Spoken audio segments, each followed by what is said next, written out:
अजीत भाई साहब, दो तीन चीजें।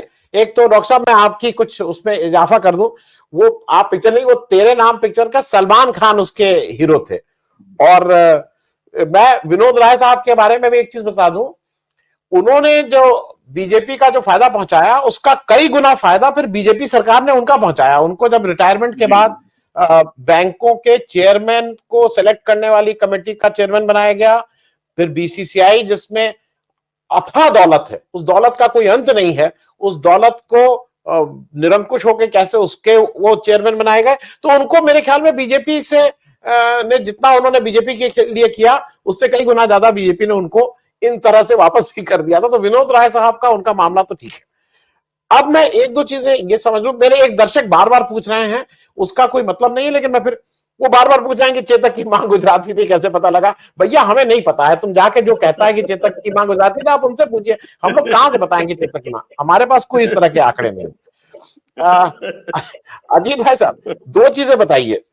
एक तो यह है कि ये जो इस समय का डेस्परेशन है, ये बौखलाहट जो है, मुझे बार बार लग रहा है ये डर है, क्योंकि जो बार बार कहा जा रहा है, और खास करके ये डर अडानी को लेके है। अडानी को ये राम मंदिर को सामने लाके उसको निगेट करने की कोशिश करेंगे। आपको क्या लगता है कि अडानी, क्योंकि अभी कल ग्लोबल जो वो कर रहे हैं, समिट कर रही हैं ममता जी, वहां पे भी उन्होंने अडानी को नहीं आए हैं, और अडानी को जो एक एलओआई इशू हुआ था ताजपुर पोर्ट का, उसके लिए उन्होंने फिर से टेंडर की बात कर दी है, सबसे कहा है कि आप लोग वो करिए। तो ये आने वाले समय में अडानी जी जो जो विपक्ष का और खास करके राहुल गांधी का सबसे बड़ा ब्रह्मास्त्र होगा, उसके सामने राम मंदिर को लेके बीजेपी और मोदी जी आने की कोशिश करेंगे। तो थोड़ा इस पे, और ये जो इस समय की जो डर या बौखलाहट या भाषा पे संयम नहीं है, वो डर की वजह से है। अजीत भाई साहब, सबसे अच्छा कंपैरिजन यदि किया जाए आनंद जी, तो डॉक्टर मनमोहन सिंह को लिया जाए। 10 साल प्रधानमंत्री थे। आज तक मैंने एक ही बार पूरे 10 साल में उनको देखा पार्लियामेंट पे, जब अडवाणी जी बहुत ज्यादा बोले जा रहे थे पार्लियामेंट में, तो आप भाई मनमोहन सिंह ने ये नहीं किया, वो नहीं किया, वो नहीं किया, वो नहीं किया। तो अंत में डॉक्टर मनमोहन सिंह उठे और उन्होंने कहा कि आपका बिगेस्ट अचीवमेंट है जीवन का कि आपने एक मस्जिद को तोड़वा दिया, और उसके बाद शांत हो गए। एक मतलब खामोश रहकर और बड़ा सटीक criticism leader of the opposition का मैंने मनमोहन सिंह को करते देखा, और बाकी 10 साल मैंने कभी उनके मुंह से किसी को अटैक करते हुए नहीं सुना। और उनसे मोदी जी का कंपैरिजन किया जाए, जब आए 2014 में तभी से अटैक करना शुरू कर दिए, शहंशाह, तो युवराज, तो फिर वो जो स्टेटमेंट था सोनिया गांधी का मौत का सौदागर, उसको लेके फिर उस पर जो है लंबा चौड़ा कहिए ऑल काइंड्स ऑफ एक्यूजेशन उन्होंने शुरू की। उसके बाद उधर से एक स्टेटमेंट आया था चाय वाला को लेके, तो उस पे फिर उन्होंने, तो मैं ये कह रहा हूं कि दोनों प्रधानमंत्री को यदि आमने सामने रखा जाए और कॉन्ट्रास्ट किया जाए, तो मनमोहन सिंह इश्यूज के सबसे बड़े प्रधानमंत्री माने जाएंगे पिछले 20 साल के, है ना। लिबरलाइजेशन किए, सिविल न्यूक्लियर डील साइन करवाए, जबकि पूरी कांग्रेस पार्टी उस जमाने में उनकी खिलाफ थी, सोनिया जी भी खिलाफ में थी, पूरा यूपीए खिलाफ में था। फिर भी जाके जॉर्ज बुश के साथ उन्होंने ये साइन करवाया डील, और अमेरिका और इंडिया का दोस्ती जो है उस जमाने से मतलब बिल्कुल पलट गया, बिल्कुल बहुत क्लोज फ्रेंडशिप स्टार्ट हुआ। ये दो अचीवमेंट मनमोहन सिंह का इतिहास याद रखेगा। और बिल्कुल मतलब कभी किसी पर एक्यूजेशन नहीं, अटैक नहीं, कुछ नहीं, कम बोलना, एकदम जो जेंटलमैन प्राइम मिनिस्टर ओबामा कहते हैं कि वैसा दुनिया में प्रधानमंत्री नहीं हुआ है। एग्जाम्पलरी प्राइम मिनिस्टर ओबामा कहते हैं डॉक्टर मनमोहन सिंह का।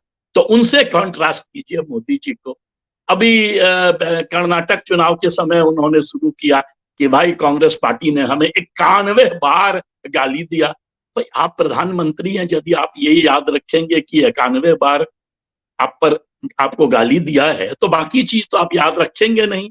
मतलब ये जो है ना नेगेटिव कैंपेन जिसको कहते हैं, मुझे तो आनंद जी आप मुझसे ज्यादा कवर किए हैं भारतीय चुनाव, मुझे तो लगता है इस तरह का नैतिक पतन और इस तरह का नेगेटिव कैंपेन मैंने तो भारत में कभी पहले देखा ही नहीं था। पहले इश्यूज का चुनाव होता था, आज जो है खाली नैरेटिव बिल्डिंग होता है, और स्पेशली जो है रूलिंग पार्टी के तरफ से फैक्ट्स जो है, फैक्ट्स को पीछे रख दिया जाता है। अनएम्प्लॉयमेंट डेटा नहीं, सेंसस का डेटा ही नहीं है, अभी तक नहीं निकला, 2023 हो गया, 2021 में निकलने वाला था। हर इश्यू पे जहां पर भी ट्रूथ, फैक्ट्स, डेटा का सवाल है लोगों के सामने कि क्या एजेंडा है, उसको नहीं करके ये जो तू मैं का राजनीति, ये जो है बिल्कुल मन भारतीय राजनीति को अब कवर करने में मजा इसलिए नहीं आता है क्योंकि ये खाली जो है उसी लेवल पर आ गया है। अब मैं ये जरूर कहूंगा कि पब्लिक के कहने के बाद भी राहुल गांधी को शायद नहीं कहना चाहिए था कि पीएम मीन्स प्राइम मिनिस्टर पनौटी मोदी, क्योंकि अच्छा ये होता कि राहुल गांधी जो पहले भी वो किए हैं, वो हमेशा डिबेट के स्टैंडर्ड्स को ऊपर लेके चले जाते हैं।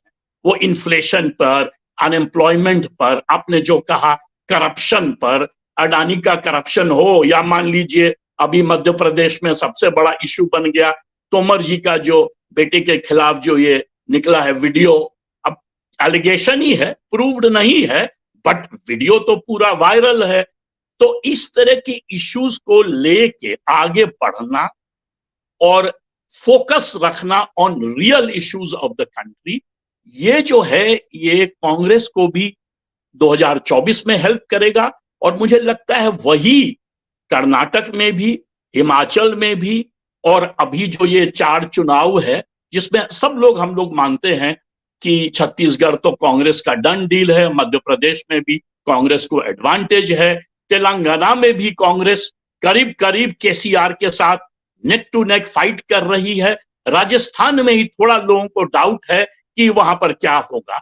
चुनाव के पहले ही पूरे देश में ये एक तरह से है कि भाई यदि असेंबली चुनाव 2023 लिया जाए तो एडवांटेज कांग्रेस। ये इसीलिए हुआ है कि भारत जोड़ो यात्रा पर राहुल गांधी चले, उसके बाद फोकस किया है रियल इश्यूज पे, एमएसपी टू द फार्मर्स मान लीजिए, या ओल्ड पेंशन स्कीम, ये सब सारे बड़े इश्यू बनते जा रहे हैं।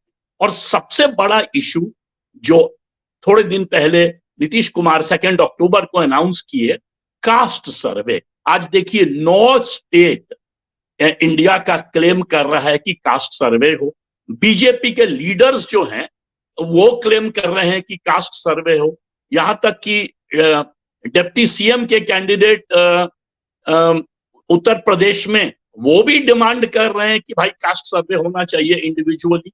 यूपी में बाकी जगह भी, अमित शाह भी एक रैली में उन्होंने कहा छत्तीसगढ़ में कि भाई हम तो उसके खिलाफ नहीं है, ऐसा क्यों इमेज बना हुआ है।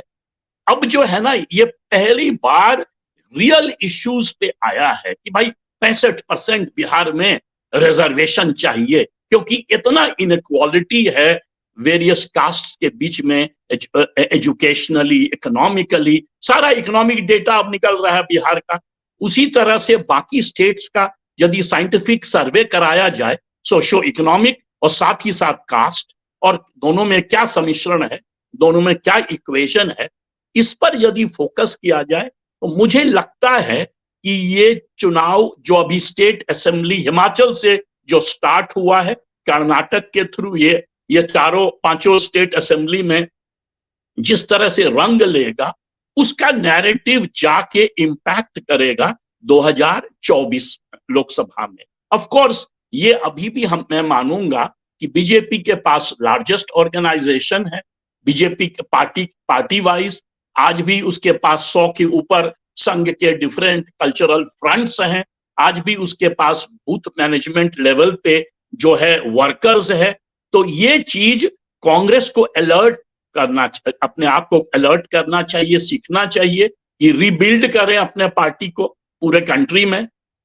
उसके बाद जो है management of booth, management of election, उसको सीरियसली लेना पड़ेगा। इंडिया बन गया, बहुत बड़ा अचीवमेंट है इंडिया अलायंस।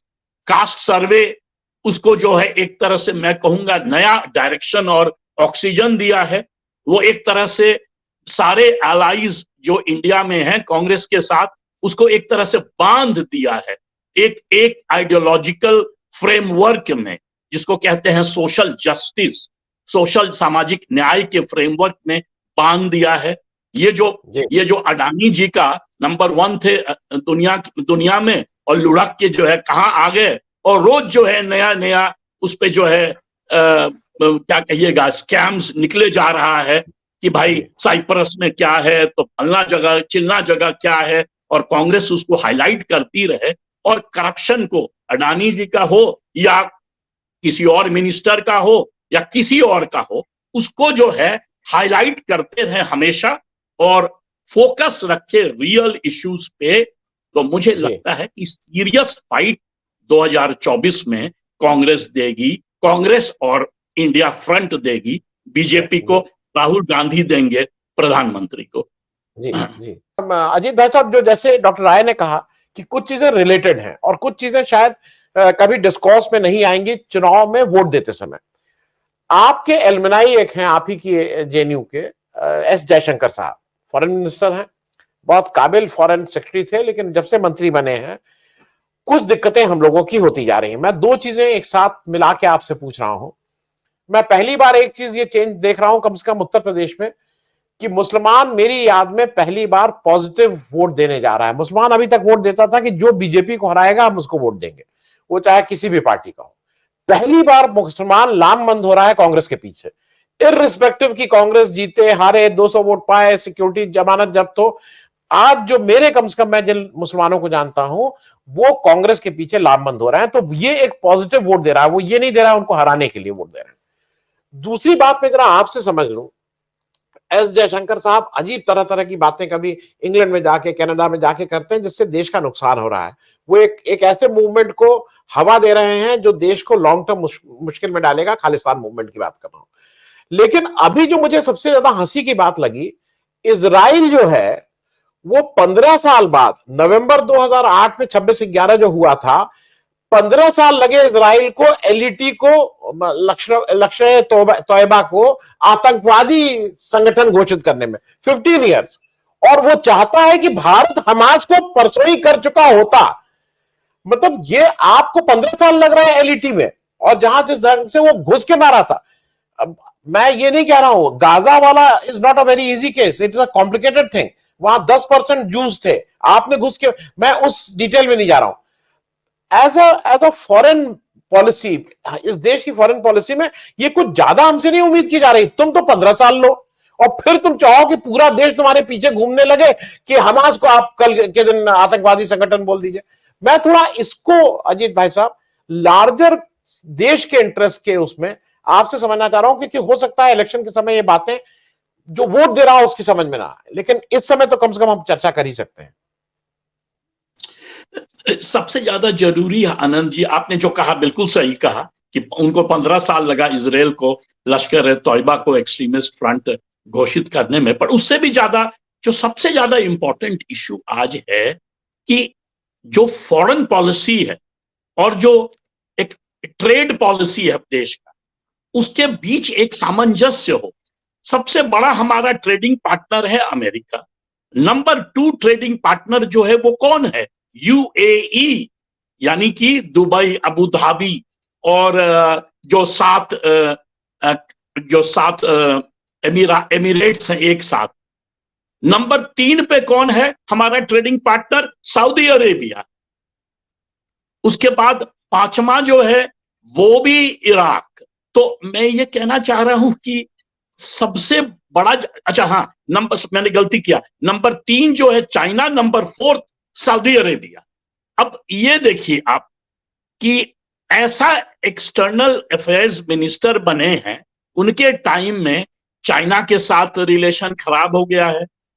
ये यदि इश्यू को इस तरह से डील किया जाए जिस तरह से अभी डील किया जा रहा है, तो सारे जो गल्फ कंट्रीज हैं, बेसिक कहने के लिए ये मोनार्कीज हैं, कहने के लिए ये इस्लामिक कंट्रीज हैं, बट इंडिया के साथ हाईएस्ट ट्रेड चल रहा है इनका।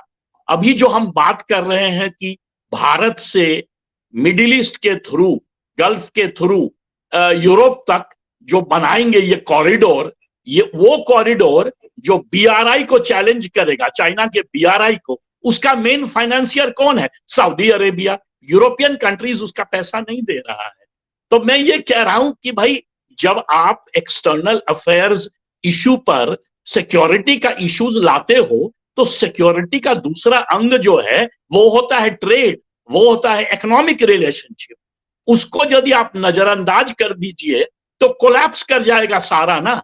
हमें ऑयल कौन देता है, हमें गैस कौन देता है? देखिए कतर, ये कतर जो है ये वर्ल्ड का लार्जेस्ट एक्सपोर्टर है गैस का। उसका लार्जेस्ट खरीदने वाला कौन है? China. Number 2 India, almost neck to neck है। इंडिया उसका सेकेंड लार्जेस्ट कंज्यूमर है। मनमोहन सिंह के टाइम में कतर के साथ जो, मनमोहन सिंह गए भी थे कतर, दोहा, और मनमोहन सिंह के टाइम में कतर के साथ जो ये गैस का संबंध डील करता था जो मिनिस्ट्री, वो पेट्रोलियम मिनिस्ट्री नहीं था, पीएमओ था। डायरेक्ट प्राइम मिनिस्टर डील करते थे। इतना इंपॉर्टेंट था ये गैस, क्योंकि एनर्जी रिलेशनशिप भारत के पूरे फॉरेन पॉलिसी को एक तरह से गाइड करता था। और आज आप देख लीजिए कतर के साथ कैसा हमारा रिश्ता गड़बड़ हो गया है। तो मैं ये कह रहा हूं कि ये बड़ा ही खतरनाक गेम है।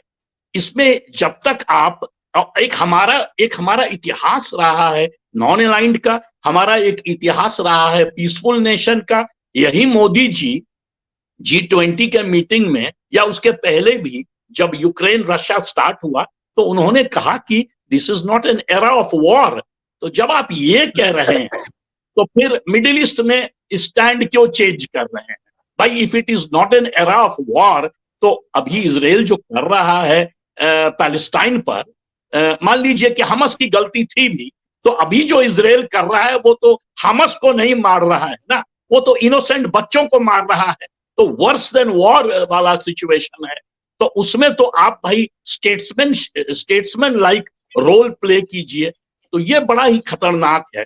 और दूसरा मैं ये कहूंगा कि एक्सटर्नल अफेयर्स शायद 2024 चुनाव को उतना गाइड नहीं करे, कश्मीर मणिपुर भी उतना गाइड नहीं करेगा मेरे अनुसार, जितना कि हिंदुत्व को डायरेक्ट चैलेंज आ रहा है मंडल से, कास्ट सर्वे से।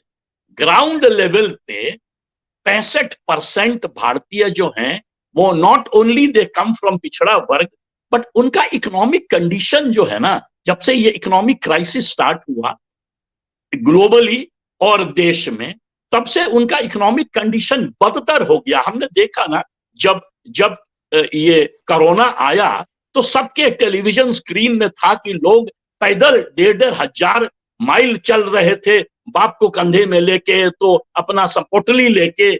उस तबके को उसका जो जस्टिस आपने छीना है इकोनॉमिकली, सोशली, एजुकेशनली, उसका जब तक आप कोई एक तरह से उसका एक नया दिशा नहीं देंगे उसको सोशल जस्टिस के माध्यम से, या उसके साथ साथ और भी कोई तरीका नहीं बने। मान लीजिए जब तक आप all India institute of medical sciences Madhubani में नहीं खोलेंगे और ईस्टर्न यूपी और बुंदेलखंड में नहीं खोलेंगे, खाली बड़े बड़े शहर में खोलिएगा, तब तक भारत का जो इकोनॉमिक सिचुएशन है वो तो नहीं बदलेगा। और 10 साल आपको लोगों ने ट्राई कर लिया, बड़े बड़े आपने बहुत बड़े बड़े वादे किए थे, कोई वादे कुछ भी नहीं हो पाया। 6 साल 7 साल से यूपी में योगी आदित्यनाथ हैं। ईस्टर्न यूपी आज भी उसका per capita income western UP का आधा है, बुंदेलखंड का जो है वो वेस्टर्न यूपी के 1/3 है। भाई आप करते क्या है मुख्यमंत्री बन के?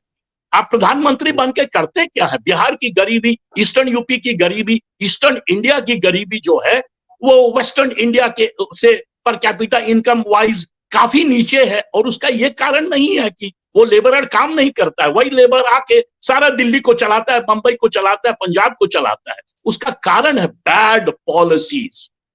आप जो है कुछ करते नहीं हैं, स्टेट को नया डायरेक्शन नहीं देते हैं कि कैसे जो भारत के 80% लोग हैं, 90% लोग हैं, उनका जो है सोशो इकोनॉमिक कंडीशन जब तक आप नहीं बदलेंगे, खाली कॉर्पोरेट्स का बदलिएगा, तब तक जो है इस इशू को डायरेक्टली उठा रहा है कास्ट सर्वे। कहने के लिए कास्ट सर्वे है, पर वो बेसिकली इकोनॉमिक सर्वे है। और वो है कि भाई आप पिछड़े को दीजिए, आप नहीं दे रहे हैं और कहते हैं हिंदुत्व यूनिटी। भाई कौन सी यूनिटी? दलित गरीब हैं, मोस्ट बैकवर्ड गरीब हैं, उनके लिए आप कुछ करते नहीं, खाली वोट बटोरते हैं। ये मेरे लिए सबसे तगड़ा जो है ना, ये डायरेक्शन दे रहा है इंडिया को। और इसी पर जो है चुनाव लड़े तो बीजेपी खतरे में होगी, डेस्परेट हो जाएगी।